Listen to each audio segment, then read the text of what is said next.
ஜீவ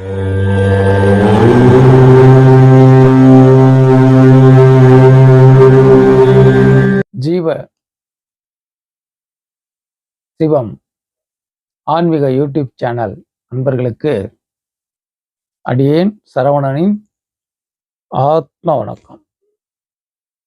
இன்னைக்கு நாம பார்க்க போற காணொளி 18 சித்தர்களில் ஒருத்தரான மச்சமுனி அவருடைய ஜீவ சமாதி இருக்கிற இடத்துக்கு தான் நம்மளுடைய பயணம் இன்னைக்கு தொடருது.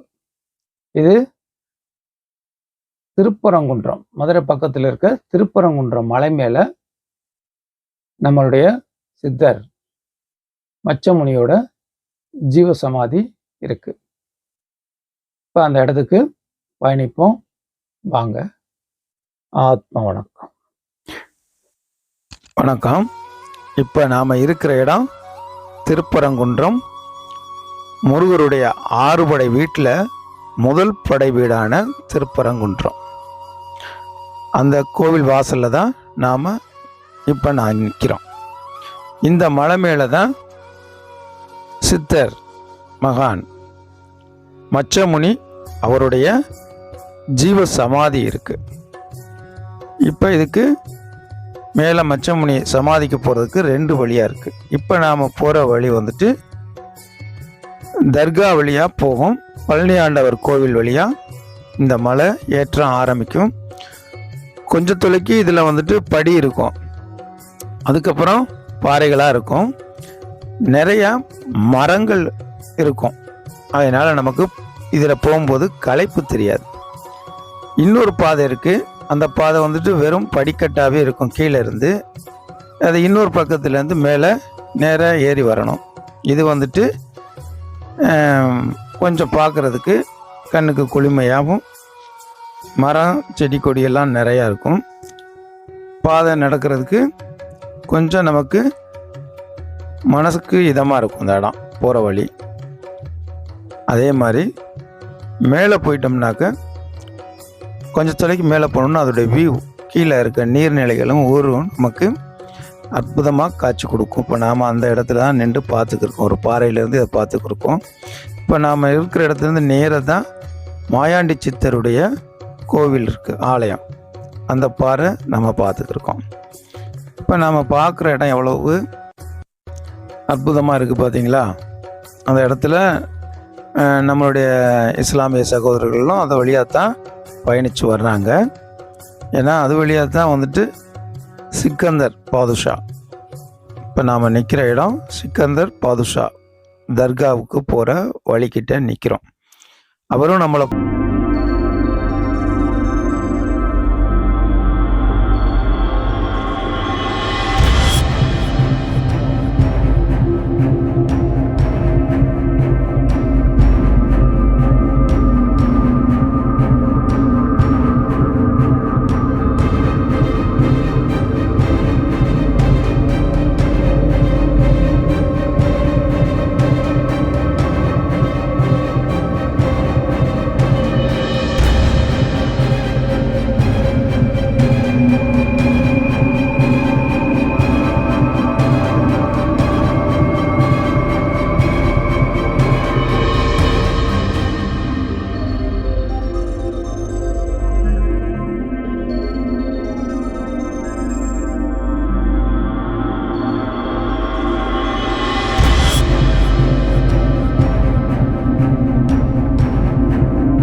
நாம் அங்கே மேலே காசி விஸ்வநாதர் கோவிலுக்கு நாம் போகணும்.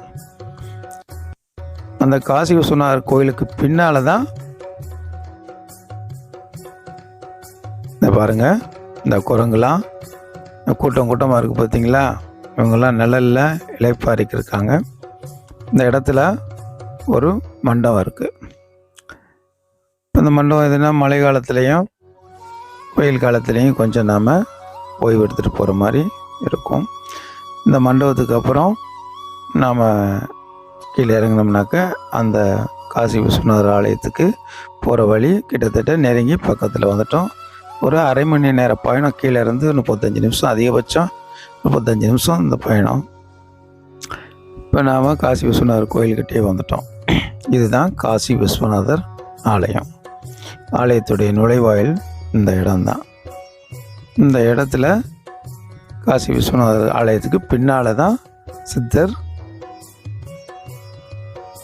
அவருடைய ஜீவசமாதி, மச்சமுனி சித்தருடைய ஜீவசமாதி இந்த கோவிலுக்கு பின்புறம் தான் இருக்குது. இப்போ கோவிலோட நுழைவாயிலில் நாம் நிற்கிறோம். இப்போ கோவிலுக்குள்ளே நாம் வந்திருக்கோம். அந்த சுவர்களில் இருக்க ஓவியங்களை தான் இப்போ நாம் பார்க்குறோம். அதே மாதிரி பொதுவாகவே சித்தர் பீடம்னாக்க எவ்வளோ பெரிய ஆற்றல் அங்கே இருக்கும் அப்படிங்கிறது பொதுவாக எல்லாருக்கும் தெரியும். மகான்களுடைய தரிசனம் மகா புண்ணியம் சொல்லுவாங்க. சிவ தரிசனம் பார்த்துக்கிறங்க. அந்த மாதிரி அங்கே வந்து அவர் 18 சித்தரில் ஒருத்தர். அப்போ அங்கே ஆற்றல் வந்துட்டு எப்படி இருக்கும் அப்படின்னாக்க அபரிவிதமான ஆற்றல் இருக்கும். ஒரு தியானம் பண்ண தெரிஞ்சவங்களுக்கு அதை எளிமையாக உணர தெரியும். தியானமே பண்ண முடியலை தெரியாதவங்களுக்கு கண்ணை மூடி உட்கார்ந்தா போதும், அந்த ஆற்றல் தெரியும். உங்களுக்கு ஒரு மாற்றம் கண்டிப்பாக தெரியும். அதனால் இந்த மேலே இருக்க நிலைகள் தான் இது. இங்கே விநாயகர் சிலை இருக்குது, இங்கேயும் ஒரு கோவில் இருக்குது, 2-3 பீடங்கள்லாம் இருக்குது இங்கே. இது சைடில் நுழைவாயிலில் போகும்போது தான் நமக்கு ஒரு தடாகம், நீர் தடாகம் இருக்குது. இந்த நீர் தடாகம்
Shiva, Shiva, Shiva.